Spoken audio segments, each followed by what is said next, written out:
നമ്മൾ ഏതു വിഷയത്തിനിറങ്ങുകയാണെങ്കിലും ഈ ഒരു ആയത്തെ 7 തവണ ഓതിയതിന്റെ ശേഷം ആ വിഷയത്തിലേക്ക് ഇറങ്ങിയാൽ ഉദ്ദേശിച്ച ആ വിഷയത്തിൽ റാഹത്തും ഖൈറും സന്തോഷമൊക്കെ ഉണ്ടാവും. ഇത് പ്രധാനമായും ആർക്കാണ് ഉപകരിക്കുന്നതെന്ന് ചോദിച്ചാൽ, നമ്മുടെ വീടും പറമ്പൊക്കെ വിൽക്കാൻ വേണ്ടി വെച്ചവര്, അതുമായി ബന്ധപ്പെട്ട ആരെങ്കിലും വരികയാണെങ്കിൽ ആ സമയത്ത് ഈ ആയത്ത് 7 തവണ ഓതിയിട്ട് അവരുമായിട്ടുള്ള ചർച്ചയ്ക്കിരിക്കുക. എന്തെങ്കിലും രോഗവുമായി ബന്ധപ്പെട്ട് നമുക്ക് ഒരു ടെസ്റ്റിന്റെ റിസൾട്ട് കിട്ടാനുണ്ട്, എന്നാൽ അതിൽ നല്ല ഒരു റിസൾട്ട് വരാൻ വേണ്ടിയിട്ട് ഈ 7 തവണ ഈ ആയത്ത് ഓതാവുന്നതാണ്. അതേപോലെ ഈ ദുനിയവിയും മുഖ്റവിയുമായ ഏത് വിഷയങ്ങളുണ്ടോ ആ വിഷയത്തിലേക്ക് ഒരു സന്തോഷവും ഖൈറും റാഹത്തും ഒക്കെ നമുക്ക് ലഭിക്കണം. അള്ളാഹുവിന്റെ ഭാഗത്ത് നിന്ന് അങ്ങനെ ഒരു തീരുമാനം ലഭിക്കണം. അപ്പൊ നമ്മൾ എന്ത് വിചാരിക്കരുത്, ഇനി നമുക്ക് ആ വിഷയം നമുക്ക് ലഭിച്ചില്ല എന്ന് സങ്കല്പിക്കാം. എന്നാൽ നാം ഈ ആയത്ത് 7 തവണ ഓതിയിട്ടാണല്ലോ അതിലേക്ക് ഇറങ്ങിയത്. അപ്പൊ നമുക്കത് ഖൈറല്ലാത്തൊരു സമയത്താണ് അത് വന്നിട്ടുള്ളത്, അതുകൊണ്ടാണ് അത് നമുക്ക് തട്ടിപ്പോയത് എന്നാണ് മനസ്സിലാക്കേണ്ടത്. കാരണം ഈ ആയത്ത് ഓതുമ്പോൾ അള്ളാഹുവിന്റെ ആ ഒരു ഖളാഉമായി ബന്ധപ്പെട്ട് ഒരു പ്രത്യേക പരിഗണന നമുക്കുണ്ട് എന്നാണ് ഈ ആയത്ത് ഓതുമ്പോൾ നമ്മൾ മനസ്സിലാക്കേണ്ടത്. അപ്പൊ നമുക്ക് ഈ സമയത്ത് അത് ലഭിക്കുന്നത് ഖൈറല്ല, അതുകൊണ്ടാണ് അത് ലഭിക്കാതിരുന്നത്. ഇനി മറ്റൊരു സമയത്തായിരിക്കും അത് നമുക്ക് ശരിയായ രൂപത്തിൽ വരേണ്ടത്. ഇപ്പോൾ ലഭിച്ചാൽ നമുക്കതിൽ ബറക്കത്ത് ഉണ്ടാകൂല എന്ന രൂപത്തിലാണ് നമുക്കിപ്പോൾ ലഭിക്കാതിരുന്നത് എന്നൊക്കെ നമുക്ക് ആ വിഷയത്തിൽ നല്ലൊരു റാഹത്ത് കിട്ടാനൊക്കെ കാരണമാകുന്ന ആയത്താണ് ഈ ആയത്ത്. ഇൻഷാ അല്ലാഹ് എല്ലാവരും ഇത് കാര്യങ്ങൾ കൃത്യമായി മനസ്സിലാക്കുമെന്ന് വിചാരിക്കുന്നു. അല്ലാഹു സുബ്ഹാനഹു വ തആല നമ്മുടെ എല്ലാ വിഷയങ്ങളിലും അവൻ വലിയ വിജയം നമുക്ക് നൽകി അനുഗ്രഹിക്കുമാറാകട്ടെ. അതിന് നമ്മുടെ ഈ ചാനലിൽ ഒരുപാട് വീഡിയോകൾ ചെയ്തിട്ടുണ്ട്, ആവശ്യങ്ങൾ നേടിയെടുക്കാൻ, രോഗങ്ങൾ മാറാൻ, ഓരോരുത്തർക്കും അവരവരുടെ വീട്ടിലിരുന്ന് ചെയ്യാൻ പറ്റുന്ന ആത്മീയമായ ഒരുപാട് വഴികൾ നമ്മൾ ഈ ചാനലിലൂടെ പറഞ്ഞിട്ടുണ്ട്. ഇൻഷാ അല്ലാഹ് നിങ്ങൾക്ക് ഇതൊക്കെ എടുത്ത് നോക്കിയാൽ അതിൽ കാണാൻ സാധിക്കും. യാസീനുമായി ബന്ധപ്പെട്ട അമല്, സൂറത്തുൽ ഫത്ഹുമായി ബന്ധപ്പെട്ട അമല്, ബിസ്മില്ലാഹിർ റഹ്മാനിർ റഹീം എന്ന ആ ബിസ്മിയുമായി ബന്ധപ്പെട്ട അമലുകൾ, ഇങ്ങനെ വ്യത്യസ്തങ്ങളായ അമലുകൾ പറഞ്ഞിട്ടുണ്ട്. നല്ല നീയത്തോടുകൂടെ അതൊക്കെ പ്രത്യേകം ചെയ്താൽ നല്ല ഫലം അതിന് ലഭിക്കും. ഒരുപാട് ആളുകൾക്ക് അതിന് ഫലം ലഭിച്ചിട്ടുണ്ട്. ഇത് പ്രത്യേകം നമ്മളൊരു വിഷയത്തിലേക്ക്, നമ്മളൊരു വാഹനം എടുക്കാൻ വേണ്ടി പോവുകയാണ്, അല്ലെങ്കിൽ നമ്മളൊരു സ്ഥലം എടുക്കാൻ വേണ്ടി പോവുകയാണ്, ഏത് വിഷയത്തിനിറങ്ങുകയാണെങ്കിലും ഈ ഒരു ആയത്തിന്റെ ഈ ഒരു ഭാഗം നിങ്ങൾ കാണാതെ പഠിച്ചു വെച്ചാൽ അത് വളരെ എളുപ്പം നമുക്ക് 7 തവണ ചൊല്ലാൻ സാധിക്കും, അല്ലെ? കൂടുതൽ സമയമൊന്നും അതിന് ആവശ്യം ഉണ്ടാവില്ല. അപ്പൊ അത് ചൊല്ലിയിട്ട് ഇറങ്ങിയാൽ വിശുദ്ധ ഖുർആനുമായി ബന്ധപ്പെട്ട് വിശുദ്ധ ഖുർആനിന്റെ ഒരു ആയത്ത് ഓതിയിട്ടാണ് നമ്മൾ ആ വിഷയത്തിലേക്ക് ഇറങ്ങുന്നത്. അപ്പൊ ആ ഖുർആനുമായി ബന്ധപ്പെട്ടിട്ട് നമുക്ക് ആ ഖുർആനിന്റെ ആയത്തുകളില്ലേ, അതിനെന്തായാലും ഫലമുണ്ടാവുമല്ലോ.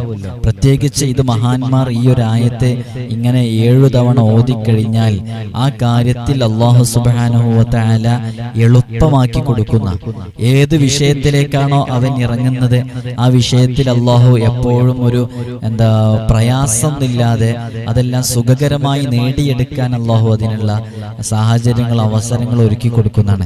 പക്ഷെ ഇത് ചെയ്യുമ്പോൾ അതിപ്പോ ഉസ്താദ് അങ്ങനെ പറഞ്ഞു, ഒന്ന് ചെയ്തു വെക്കാം എന്ന രൂപത്തിലല്ല. ഇത് വിശുദ്ധ ഖുർആനാണ്, മഹാന്മാർ ചെയ്തതാണ്. ഇത് വെറുതെ പറയുന്നല്ലേ. ഞാൻ ഈ പറയുന്ന അമലുകളൊക്കെ ഇവിടെയുള്ള കിതാബുകളിൽ കൃത്യമായി രേഖപ്പെടുത്തിയ അമലുകളാണ്. ഞാൻ ആ അമലുകളിൽ ആ കിതാബുകൾ നോക്കിയിട്ട് ആണ് പറയുന്നത്. പിന്നെ ഇതിൽ കൂടുതൽ അറബി വാക്കുകളും അറബി പദങ്ങളൊക്കെ ഈ ചൊല്ലേണ്ടത് മാത്രമേ ഞാൻ പറയുന്നുള്ളൂ. അതിന്റെ ഉദ്ധരണികൾ, അതിന്റെ തെളിവുകളൊക്കെ പറയേണ്ട ആവശ്യമില്ല. ആ രൂപത്തിലുള്ള ഒരു ഓഡിയൻസ് അല്ല, പണ്ഡിതന്മാർക്കല്ല ക്ലാസ്, ഇത് സാധാരണക്കാർക്കാണ്. അതുകൊണ്ടാണ് ഇങ്ങനെ മാക്സിമം ഈ രൂപത്തിൽ തന്നെ പറയുന്നത്. അപ്പൊ ഈ ഒരു ആയത്ത് 7 തവണ ഇൻഷാ അല്ലാഹ് വളരെ ആത്മാർത്ഥമായി നിങ്ങൾ ഏത് വിഷയത്തിലേക്ക് ഇറങ്ങുകയാണെങ്കിലും ഈ ആയത്ത് അതിന്റെ മുമ്പ് ചൊല്ലിയാൽ മതി. ഒരു 7 തവണ ചൊല്ലുക, അത് ജസ്റ്റ് ഒന്ന് പറഞ്ഞാൽ മതി. അത് സൂറത്ത് യൂസുഫിലെ 68-ാമത്തെ ആയത്താണ്. 68-ാമത്തെ ആയത്തിന്റെ ഒരു ഭാഗമാണ്. വലമ്മാ ദഖലൂ മിൻ ഹൈസു അമറഹും അബൂഹും മാ കാന യുഗ്നി അൻഹും മിനല്ലാഹി മിൻ ശൈഇ ഇല്ലാ ഹാജതൻ ഫീ നഫ്സി യഅഖൂബ ഖളാഹ. ഈ ഒരു ആയത്ത് 7 തവണ ഓതുക. ഈ ഒരു ആയത്ത് 7 തവണ ഓതിയിട്ടങ്ങ് ഇറങ്ങാം ഒരു വിഷയത്തിലേക്ക്. അപ്പൊ ആ വിഷയത്തിൽ നല്ല ഒരു സഹായം റബ്ബ് സുബ്ഹാനഹു വ തആലയുടെ ഭാഗത്ത് നിന്ന് നമുക്ക് ലഭിക്കും. അപ്പൊ അങ്ങനെ ഞാൻ ഈ പറയുന്നതൊക്കെ നമുക്ക് ഇപ്പൊ ഞാൻ ഒരുപാട് വീഡിയോസുകൾ ഇതിൻ്റെ ഇടയ്ക്കൊക്കെ ചെയ്ത് ഈ ചെയ്യുമ്പോഴൊക്കെ എൻ്റെ മനസ്സിന്റെ ഉള്ളിലുള്ള ഒരു നിയ്യത്ത് എന്താന്ന് വെച്ചാല്, നമ്മൾ ഇതൊക്കെ ചെയ്യും, ഇതൊക്കെ പറയുമ്പോൾ, നിങ്ങൾ ഇതൊക്കെ ചെയ്യുമ്പോൾ ഒരു ആത്മീയമായ വഴിയിലേക്ക് നിങ്ങൾ വരികയാണ്. നിങ്ങൾ ശ്രദ്ധിച്ചിട്ടുണ്ടോ? നമ്മൾ ഭൗതികമായ ഭൗതികമായ വിഷയത്തിലേക്ക് ഇറങ്ങുമ്പോൾ പോലും, നമ്മുടെ ഏതു കാര്യങ്ങളിലേക്ക് ഇറങ്ങുമ്പോൾ പോലും, ഇപ്പൊ ഈ വീഡിയോസുകളൊക്കെ കണ്ടിട്ട് വീട്ടിൽ നിന്ന് ഇറങ്ങുന്ന സമയത്ത് ദിക്റ് ചൊല്ലാൻ മറക്കുന്നവർ, അവർക്കത് ഓർമ്മയാകുന്നുണ്ട്. ഉസ്താദിന്റെ വീഡിയോയിൽ അങ്ങനെ പറഞ്ഞിട്ടുണ്ട്, അങ്ങനെ ചൊല്ലി ഇറങ്ങിക്കഴിഞ്ഞാൽ ആഫത്ത് മുസീബത്തുകളിൽ പെടൂല. അള്ളാഹുവിന്റെ ഒരു എഴുത്തിബാർ, അള്ളാഹുവിന്റെ ഒരു നോട്ടം നമ്മുടെ എല്ലാ വിഷയങ്ങളിലും ഉണ്ടാകും എന്ന് ഞാൻ വീഡിയോയിലൂടെ പറയുമ്പോൾ നിങ്ങൾക്കത് ബോധ്യപ്പെടണം. അപ്പൊ നിങ്ങൾ അങ്ങനെ ചെയ്യണം. രാത്രി കിടന്നുറങ്ങുമ്പോൾ നിങ്ങൾ ഇത്ര സ്വലാത്ത് ചൊല്ലിയിട്ട് കിടന്നുറങ്ങണം എന്ന് നമ്മൾ വീഡിയോയിൽ പറയുമ്പോൾ നിങ്ങൾ 100 സ്വലാത്ത് ചൊല്ലിയിട്ട് രാത്രി കിടന്നുറങ്ങണം. നമ്മുടെ മജ്ലിസിൽ പങ്കെടുക്കുമ്പോൾ നിങ്ങൾ അസ്മാഉൽ ഹുസ്നയും വിർദുൽ ലത്തീഫും യാസീനും സൂറത്തു യാസീനും അതേപോലെ തന്നെ ഹദ്ദാദ് റാത്തീബൊക്കെ നിങ്ങൾ ചൊല്ലണം. അപ്പൊ നമ്മൾ ഇതുകൊണ്ടൊക്കെ അർത്ഥമാക്കുന്നത് വേറെ ഒന്നുമില്ല. ഇതിങ്ങനെ പറയുന്നതിനനുസരിച്ച് ഒരു പറ്റം ആളുകൾ ഇത് കാണുന്നുണ്ട് എന്ന് മാത്രമല്ല, അവരൊക്കെ ജീവിതത്തിൽ പകർത്തുന്നുണ്ട്. ഏതു കാലഘട്ടത്തിലാണ് ഇതൊക്കെ പകർത്തുന്നത്? ഇത് പോപ്പ് ഗായകരുടെയും വലിയ വലിയ മ്യൂസിക് ബ്രാൻഡുകളൊക്കെ നടത്തുന്ന വലിയ വലിയ ഗാനമേളകളുടെയും അതേപോലെ തന്നെ സംഗീതങ്ങളുടെയും സംഗീത കച്ചേരികളും അതേപോലെ തന്നെ നിശാ ക്ലബ്ബുകളും ഈ ഒരുപാട് ഗാനങ്ങളുമായി ബന്ധപ്പെട്ടിട്ടൊക്കെ ആഘോഷിക്കപ്പെടുന്ന ഒരു കാലത്ത് സാധുക്കളായ നാം പ്രചോദിക്കുന്നത്, നാം ചെയ്യുന്നത്, നാം മുന്നിട്ട് വരുന്നത്, നാം ഇറങ്ങുന്നത് ആത്മീയമായ വഴിയിലേക്കാണ്. 21-ാം നൂറ്റാണ്ട് ഇത്രമേൽ ഉയർച്ചയിലെത്തിയ സമയത്തല്ലേ എല്ലാ സൗകര്യങ്ങളും ഇന്നുണ്ട്. എന്തിനും എപ്പോഴും എങ്ങനെയും ഇറങ്ങിത്തിരിക്കാനുള്ള സൗകര്യങ്ങൾ, നമ്മുടെ ഈ വിരൽത്തുമ്പിലൂടെ എല്ലാം അറിയാനുള്ള സൗകര്യങ്ങൾ ഉണ്ടായിരുന്ന ഈ കാലത്തും നമുക്ക് ആത്മാഭിമാനത്തോടുകൂടെ, വളരെ അഭിമാനത്തോടുകൂടെ നമുക്ക് പറഞ്ഞൂടെ, നമ്മൾ ഇങ്ങനെയൊക്കെ സംവിധാനങ്ങളുള്ള സമയത്തും അതിലൊന്നും അഭിരമിച്ച് സമയം കളയാതെ റബ്ബിനോട് തവക്കുലാക്കിയിട്ട് റബ്ബിലേക്കടുത്ത് ജീവിക്കാൻ ഈ സംവിധാനങ്ങളൊക്കെ ഉപയോഗിച്ചു എന്ന്. ഒന്നുമില്ലെങ്കിൽ ഇത് നിങ്ങൾ ഈ കേൾക്കുന്ന ഈ സമയം, അത് ഒരു വളരെ പ്രധാനപ്പെട്ട പോയിന്റാ. നിങ്ങളിത് ഈ കേൾക്കുന്ന സമയത്ത് ഒരു കാര്യം ഉറപ്പാണല്ലോ, ഈ സമയത്ത് നിങ്ങൾ മറ്റു ഹറാമുകളൊന്നും കേൾക്കുന്നില്ല. അള്ളാഹുവിലേക്ക് അടുപ്പിക്കുന്ന, അള്ളാഹുവിനെ ഓർക്കാൻ പ്രേരകമാകുന്ന, അള്ളാഹുവിന് ധാരാളം ദിക്റ് ചെയ്യാൻ പ്രേരിപ്പിക്കുന്ന ഒരു വിഷയവുമായി ബന്ധപ്പെട്ട്, വിശുദ്ധ ഖുർആൻ പാരായണം ചെയ്യുന്നതുമായി ബന്ധപ്പെട്ട ഒരു വിഷയത്തിലേക്കല്ലേ നമ്മൾ ഇറങ്ങിയിട്ടുള്ളത്.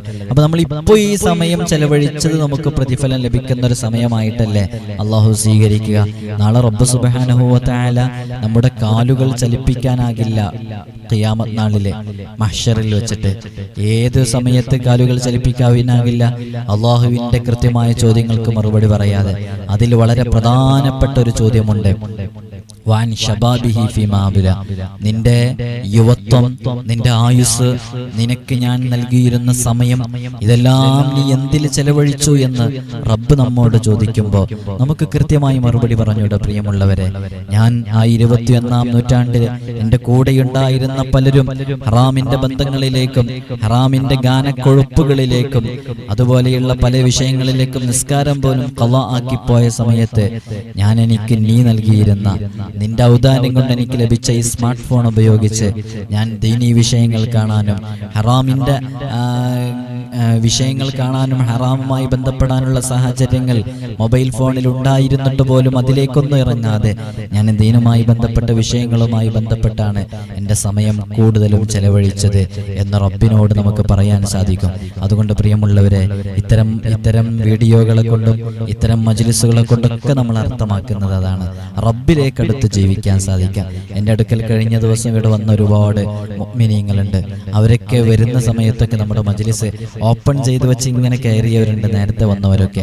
അങ്ങനെ നമ്മുടെ ഈ മജ്ലിസിലിരുന്ന് അസ്മാഉൽ ഹുസ്ന ചൊല്ലുന്നവര്, ഒന്നും ഒഴിവാക്കാതെ ചെയ്യുന്നവര്, ദൂര ദിക്കുകളിൽ നിന്ന് വന്ന ആളുകള്, അവരൊക്കെ നമ്മുടെ അടുക്കൽ ഇവിടെ എത്തിയത് തന്നെ ഈ ഒരു പ്ലാറ്റ്ഫോം ഉണ്ടായ കാരണം കൊണ്ടാണ്.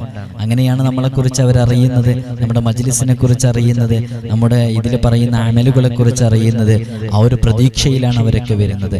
അല്ലാഹു സുബ്ഹാനഹു വ തആല അവരൊക്കെ എന്തു നിയ്യത്ത് കരുതിയാണോ, ഞാൻ എപ്പോഴും അതാണ് ദുആ ചെയ്യാറുള്ളത്, അവരൊക്കെ ഇവിടെ എത്തിയത് ഏതൊരു നിയ്യത്ത് കരുതിയാണോ ഇവിടെ എത്തിയത്, അല്ലാഹു ഇത് പൂർത്തീകരിച്ചു കൊടുക്കണം. അല്ലാഹ് അധികം വൈകാതെ തന്നെ അവർക്ക് നമ്മൾ അമല് കൊടുത്തിട്ടുണ്ട്.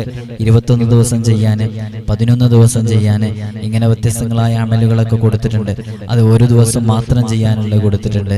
അങ്ങനെ വ്യത്യസ്തങ്ങളായ വിഷയങ്ങൾ പറഞ്ഞു കൊടുത്തവരുണ്ട്.